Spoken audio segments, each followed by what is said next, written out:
Alors nous continuons. En contrepartie, vous mettez le compte 68 11 00.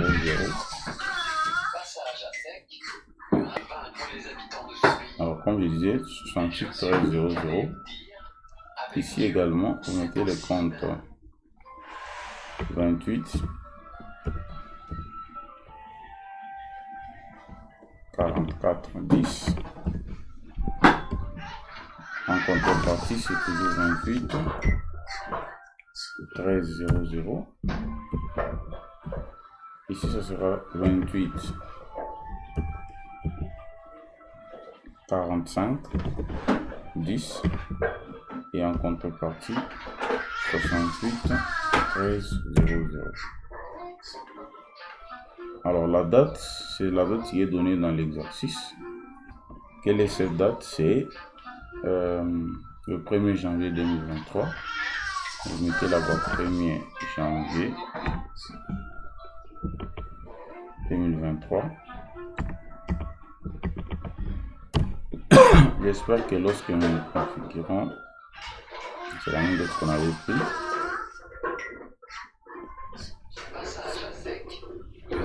Et ici, le montant du début, c'est 520 millions. Voilà, quand je complète, tout sort automatiquement. Je peux élargir un peu la colonne.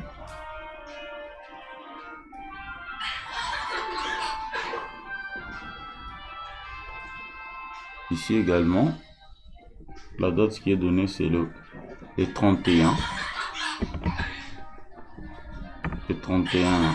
mai 2023. Le montant, c'est toujours ici, c'est 60 millions selon l'exercice.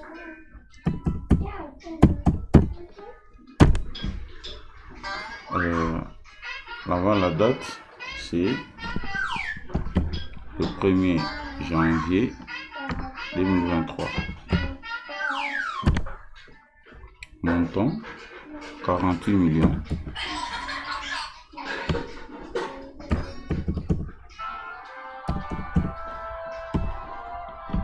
Voilà, j'ai fini de compléter les montants. Alors la valeur historique, la valeur comptable sera calculée quand on va ajouter la ligne d'amortissement. Alors pour les types d'amortissement, dans notre pays, prenez 10 francs. Si vous voulez voir ce que ça signifie, vous venez ici, dans le type d'amortissement, 10 c'est sur la valeur historique. Donc l'amortissement calculé sur la valeur historique. Alors, c'est la même chose ici là-bas. 10.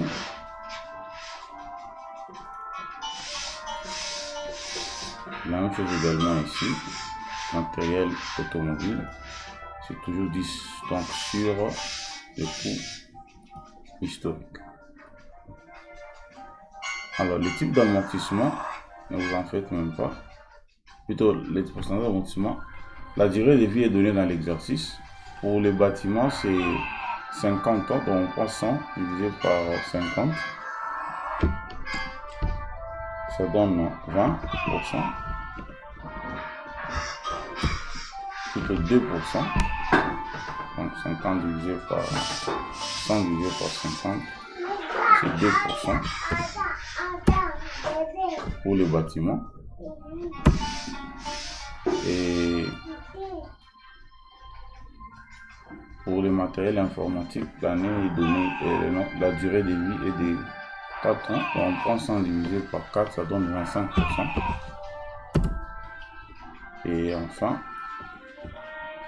matériel automobile, c'est la durée de vie de 5 ans, donc 5 c'est 20%. Alors,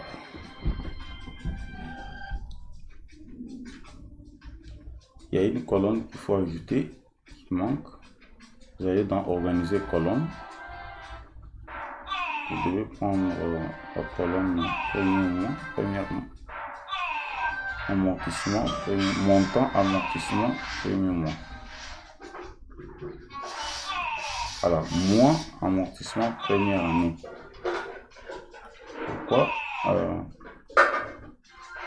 Parce que par exemple, pour celui du 31 mai,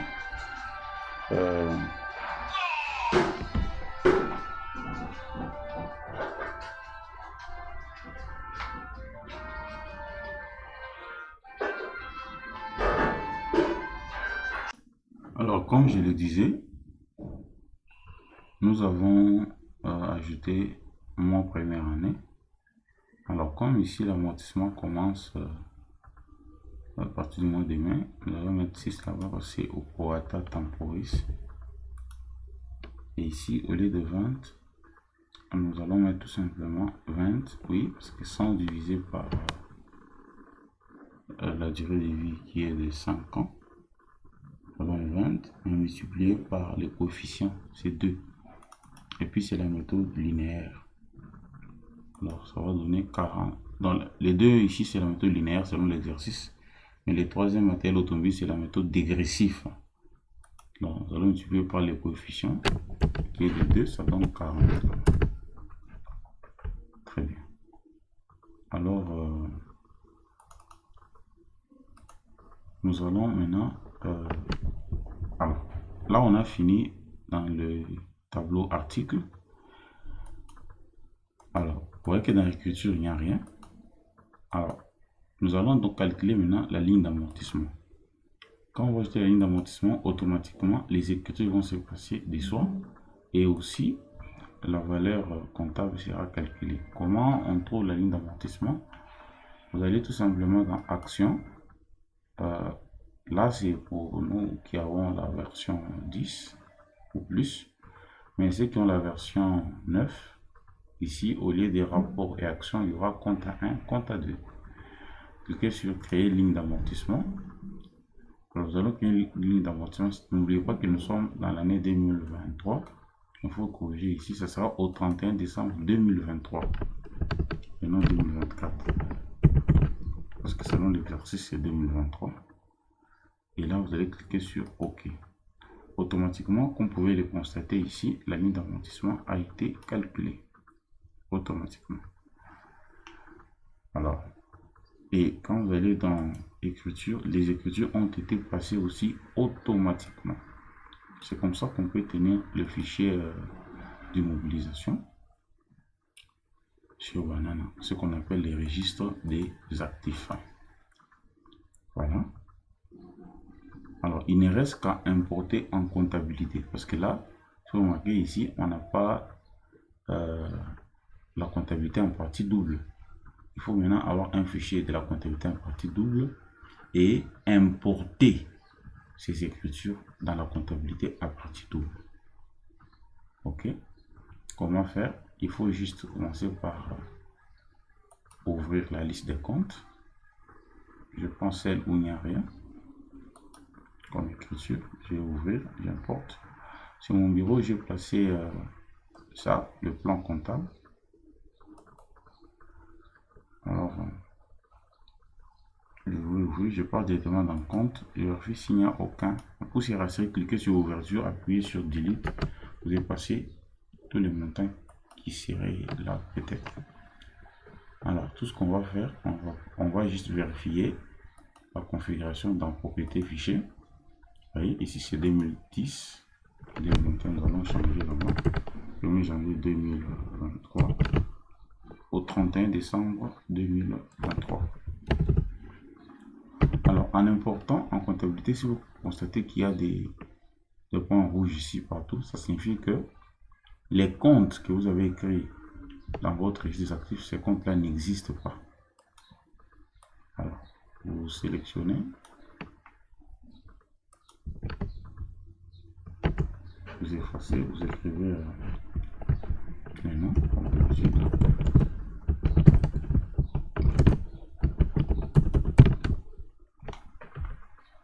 Voilà, c'est la fin de la vidéo. Nous allons continuer dans une troisième et dernière de quelques secondes.